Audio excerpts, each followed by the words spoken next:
Hey, it's me, Jimmy D, and oh shit, hold up. There was two little ones. There was a little you in the corner. All right, here we go. God damn it.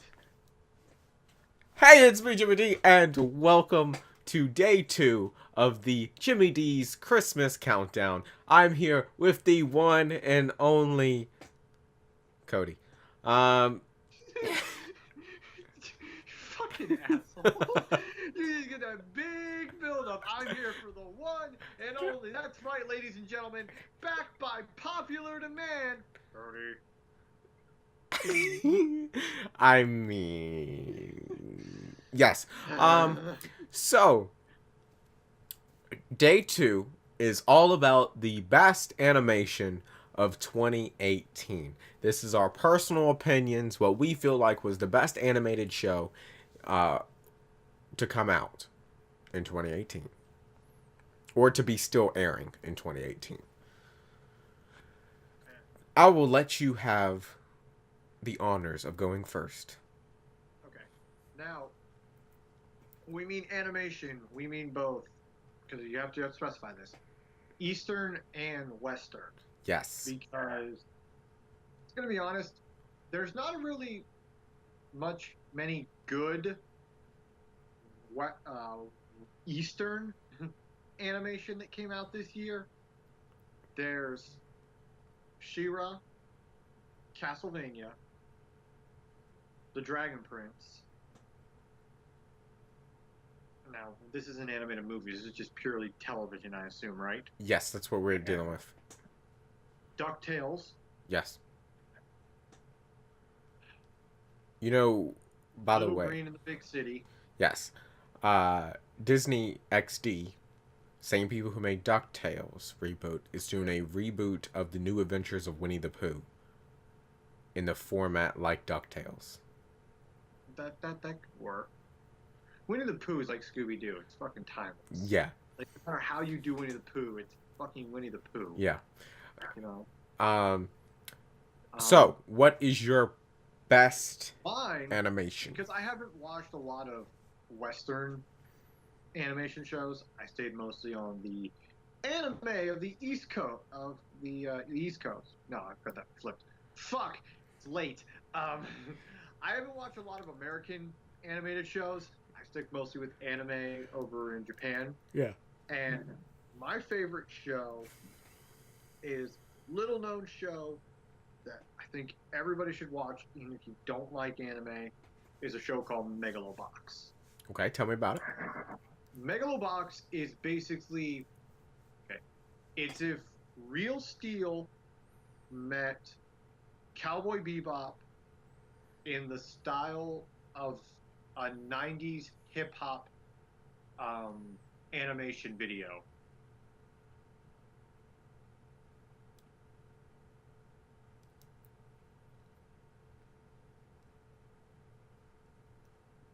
That sounds fucking interesting as hell. Yeah, it is. Like, I like my brain. It took a minute for my brain to even process that. Yeah, it literally follows the main character called Junkyard Dog. Like we don't know his actual name. They call him JD or Junkyard Dog. Um, no, they call him Joe because like that's what he goes by. Like we don't actually know his real name. Yeah. Like at the beginning of the first episode when he's sneaking, like when they're like falsifying his information to get him into Megalobox. Mm-hmm. It's like, well, what's your name? You need a name. You can't just go as Junkyard Dog. And he goes, okay, Joe. You know. Um. So, the show follows. It's your traditional underdog story Mm-hmm. of this guy from the slums of the like the real shit end of the city going up against the higher rich area of the city against of like this is what with going against someone who's like corporate sponsor of like this is the future of what megalo boxing is, which is pretty much like normal boxing, but you've got like mechanized weights on, which will like can increase your punching power and stamina. Mm-hmm. um so it's just basically him going up against that of like, okay, no, like I want to show you what true megalo boxing It is not this corporate, you know, PR bullshit. Okay. You know, So uh, why is it? Why do you feel like it is the best animation of 2018? because Megalobox brought back a style of animation that in today's media has been wrongly missed, and that is the style of 2D animation, like anime animation, not like Western animation, but like anime. A lot of anime nowadays is 3D, computer made. This is stuff that it was computer made, but they toned down the aspect ratio and like the filters to make it look like it was 2D hand drawn. Okay. Yeah, it brings back this style of old 90s anime that you would sit up and like at Adult Swim and watch like your Cowboy Bebop, your Trigons, your Outlaw Stars. It brings back that. Plus, everybody loves an underdog story. Yeah. Like, it's cliched as fuck, but Rocky's popular for a reason. Everybody loves an underdog story. So it's like, no matter how you do that, it's really hard to kind of fuck up an underdog story. Yeah. And when you have a story like Joe rising through Megalobox and the people he meets and kind of this old 90s bring back Western like style of animation and this sort of like NWA, late 90s underground hip hop kind of soundtrack, it hits all those sweet spots of like, man, I want more of this. This is fucking amazing. In a realm of where everything is like moe and cutesy and high school friendship and all that. It's like to see something that brings it back to that style of old school anime. It's really fucking good. Plus, like there's a legitimate, like, actually some of the people he goes up against, they have like legitimately good stories. He doesn't fight like he has to fight from like number 100 all the way to number one. Mm-hmm. Obviously, they can't do 100 fights in 12 episodes. That's like if Shira's like, you got to go from the princess of like Crystal Power all the way to the Fire Nation Palace, but you got to hit every single 7 palaces along the way. Yeah. That's not going to happen in 12 episodes. No. So obviously they're going to skip it. And the one that ultimately sold me onto it was a boxer who used to be a megalo boxer but went off to the war and got both of his legs blown off in the war. Lieutenant Dan!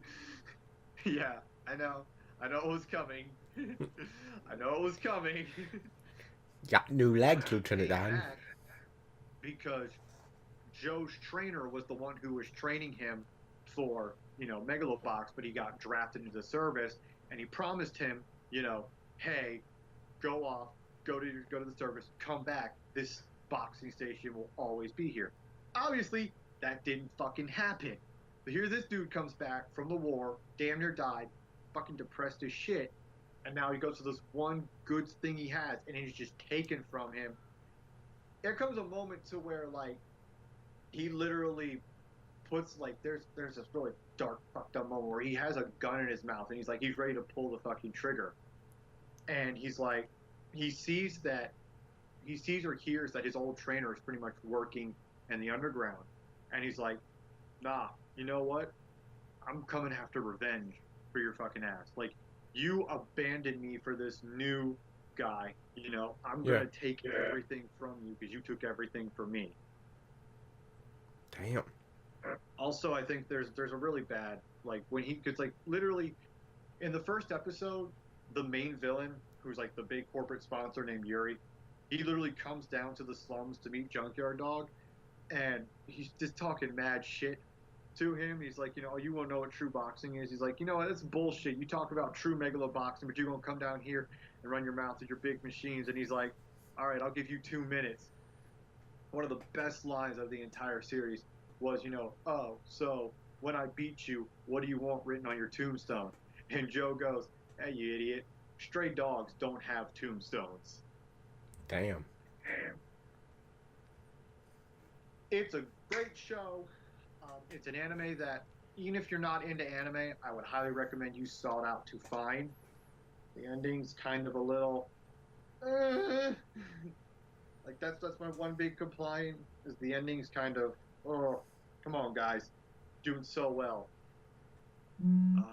But yeah, I highly recommend it. I know there's probably going to be a lot more people who are like, I've never heard of it, or I don't watch anime, so I don't really know. I'm imploring you, it's good. Go out and check it. You know, you might actually like it. Okay. John, what's yours? What I think is the best animation of 2018 is the new Netflix original cartoon or animation, She-Ra, the reboot. Okay. Why? Why?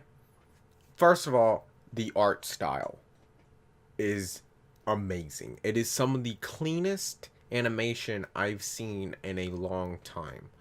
Um, and because it's a reboot, it's hard not to think of the old She-Ra back in the 80s. But the thing is, with this change in animation style, it makes it its own. And not only that, but the story itself makes it its own. But I'll get into that. What I like a lot about the animation style is that it seems like it's a mixture between three different styles.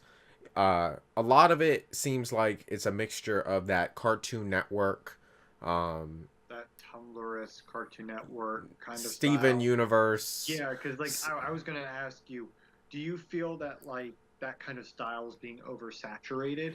In a way, yes, and I can really, and it's funny. Certain characters in the show stand out in that style. Like I'm like, oh yeah, that's that style. A lot more than others. Like She-Ra, she looks like she's a mixture between just regular American animation and with a tad bit of anime mixed in. That's what I can tell, but I can tell with the anime stuff because I haven't seen the show. Yeah. I've just seen the trailer. Yeah. But I can see the Tad style of animation by her transformation.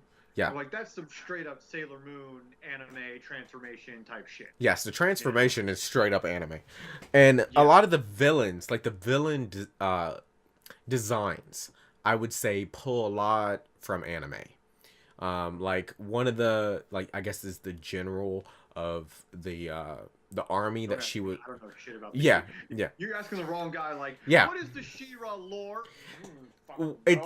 Basically, well, here's the thing. It's sort of an underdog story, too. She-Ra. She is a cadet in this army, right? She and her best friend, who is honestly looks like it's from Thundercats because it's the cat lady. Her and her best friend, they go down to this planet. She finds this sword, right? She becomes She-Ra, and she realizes the army she's working for is technically just tearing down what the army was telling them is not true, and that they're just destroying people's land and just killing people for no fucking reason but to take the land and all. And she then just changes sides. So she's this cadet that just gets this power to wield, and you can do that in war. Yeah. Star Wars Battlefront 2 has taught us anything. You can totally switch sides. Yeah. So switch sides, and her friend is still on that army side, and the general is kind of like.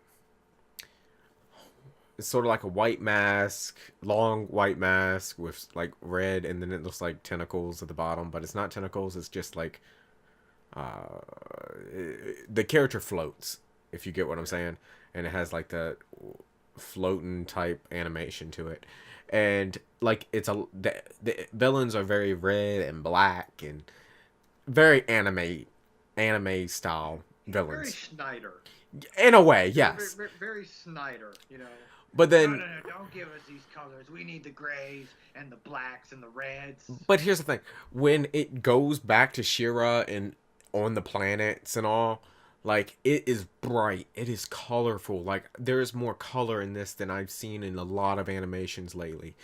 They really made this stand out, and I had to give credit. When I first started watching it, I didn't know it was a DreamWorks show. I still didn't know it was a DreamWorks show. It's made by DreamWorks, partnered with Netflix. So it's very that's interesting to me that DreamWorks and Netflix, DreamWorks always likes to add color to like their shows. they You do. know, But when I think DreamWorks, I think Shrek, Kung Fu Panda. Um, which are very colorful they are, movies. You know, they are, but Kung Fu Panda especially, like some of the Asian culture design from Kung Fu Panda. yeah. You know, it's really good, really colorful as fuck. So, but with all this color, it definitely makes it pop, and it I like that because when we're dealing with evil characters and we're back on the army ships and all, you know it. You don't get confused of your locations or anything like that. And like when the army is coming through, just like their machines mimic that style, which is very anime. Um, and just the story too. The story is very very well written. It each story, each episode has a little bit of story, had some character development. Like just the character development in the first 4 episodes was outstanding. Um, because Shira, she doesn't know how to do this, wield this power. She doesn't even know how to start it up. She accidentally turns her horse into the unicorn Pegasus, uh, and she freaks out. There's this old lady who is hysterical, who's calling her a different name the whole fucking time, and just like, you're gonna come help me pick berries. And she was like, what? I don't know what you're talking about. And she's like, come here, come on, you're gonna help me out, you're here now, you're gonna help me pick these berries. And she goes to help, and she's like, well, I don't know what to do. And the old lady goes, look, obviously you can wield this power because you're so trustworthy that you talk to the first stranger you met in the damn woods. You stupid little person. Like, it's very well written, and I really do like it. I thought questioned it at first because I'm like, Shira, really? She-Ra. Like, Like, She-Ra's whole thing in the 80s was she was female He-Man. yes, exactly. But Female He-Man. this show just doesn't even, like, it doesn't have anything connected to it like that. There's no background, well, other than this is a remake. Is it really connected? And really, if I just turned this on and didn't know anything about the previous Shira, it would not matter. It would not matter. um and like you said, the whole previous Shira was female It's He-Man. female He-Man. Like, I dare anybody try to argue, be like, no, it wasn't. No, it was fucking female He-Man. Okay? It was. It was. Look, I mean, the fact that it was the He-Man and She-Ra Christmas special that I saw at Walmart that was on sale for $2. Like, you should have gotten it just to fucking have it. well, here's the thing. Apparently, I looked it up. Apparently, He-Man takes the role of Santa Claus, and at the end, like, he takes off the beard, and they're like, "Oh shit, it's He-Man!" No, dude, you should have gotten it. I wish you had gotten it, John, because it has probably the best fucking Christmas like villain story with Skeletor, Uh-huh. of him just running across three normal ass kids trying to teach Skeletor the true meaning of Christmas. And the best line is Skeletor does some thing, okay? Like he does some evil deed, and one of the kids, it's fucking the 80s, so of course they can't really act. She goes, "Hey, mister, that's not nice." Skeletor's reaction is, "Nice? I'm not nice." Oh my god. I might have to go see if that Walmart still has it. It's three kids trying to teach. If I remember correctly, it's three kids trying to teach Skeletor the true meaning of Oh Christmas. my god. But that's what I'm Like, saying. It has no prior connections really. Like it feels like its own thing, and that's what really stands out about it. Um, I think the shift from the different styles of animation definitely helped it out because it's not even resemble the old Shira. has it been confirmed for a second season? I'm not sure. I can look that up real quick. Because Um, that's with with Netflix animations, you have to like if they don't get picked up, you know. yeah. Yeah. Um, Like this like the Matt Gordon show got picked up for like the next 3 years. So I mean Castlevania got confirmed for a third season, so it's like yeah.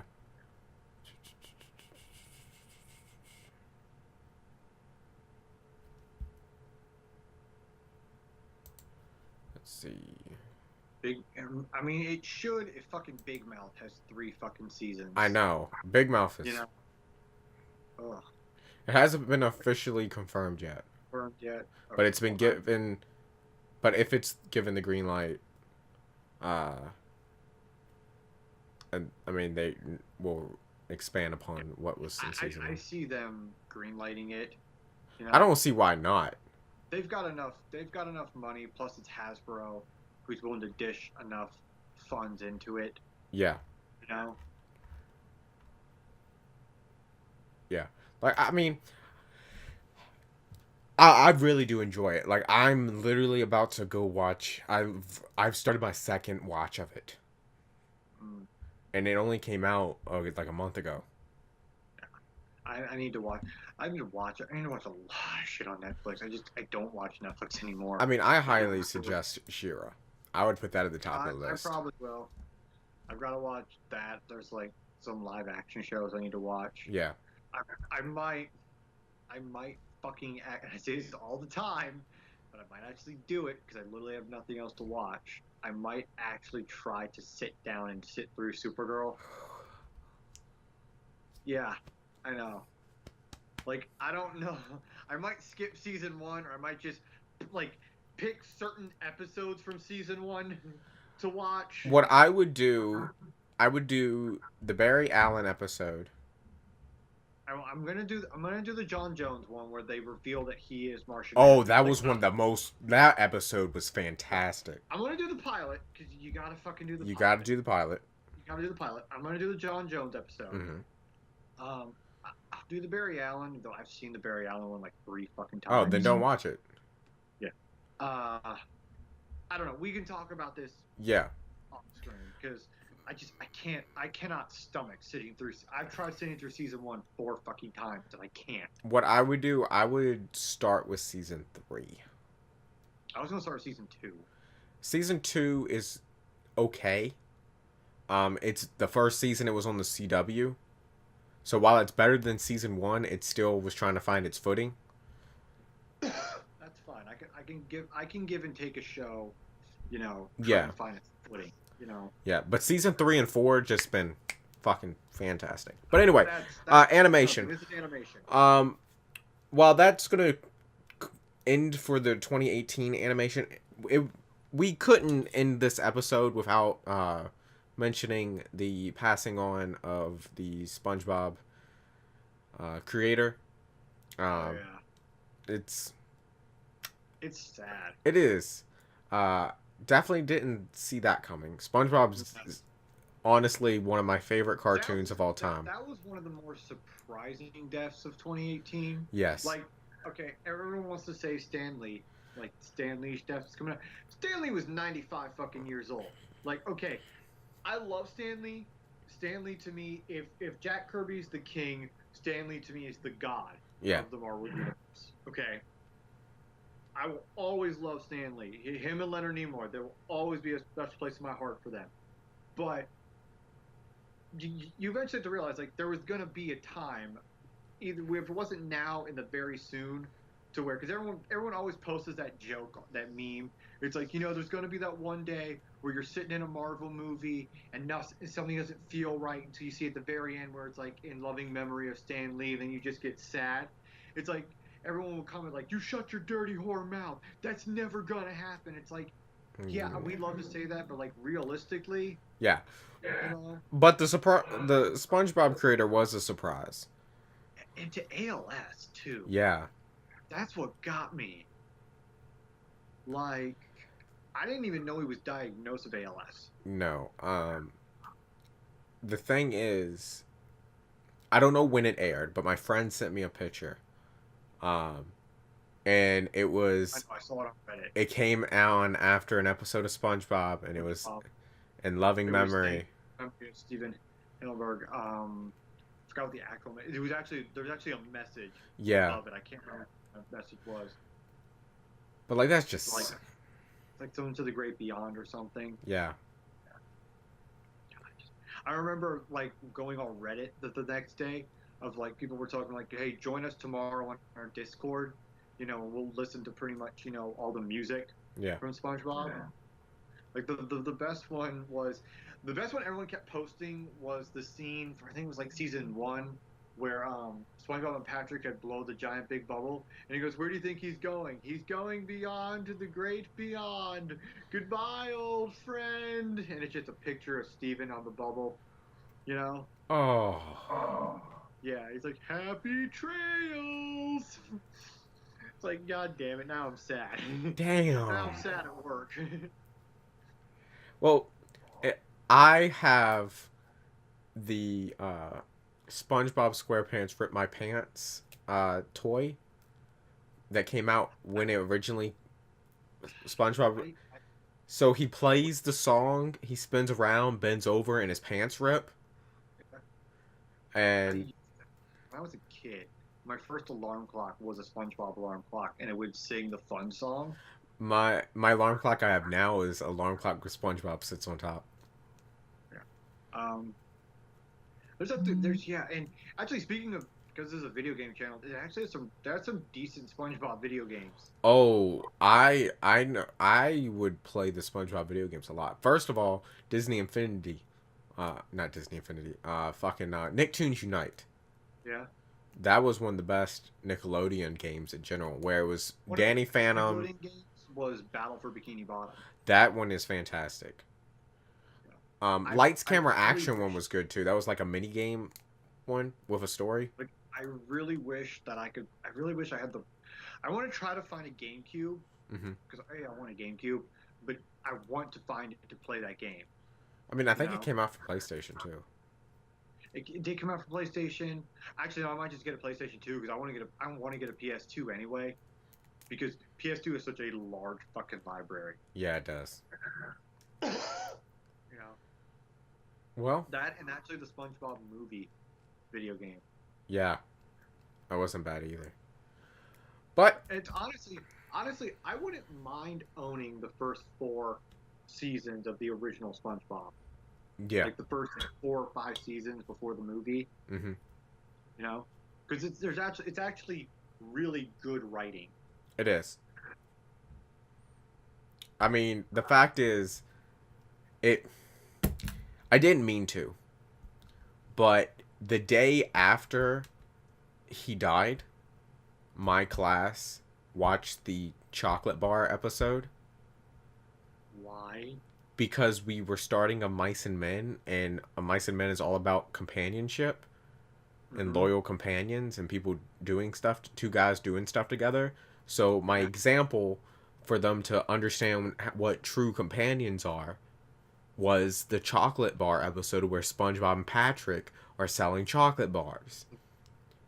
Right? Oh, so well. Like, it fits so well. So because I have AB days, we watched it 2 days, and I had to watch it 2 days in a row with 3 classes each. But the thing is, the day before, and my lesson had already been planned 2 weeks in advance, so I knew I was watching SpongeBob those 2 days, that episode. And I came home, and John had sent the message that he had died. And I'm like, what the fuck? What?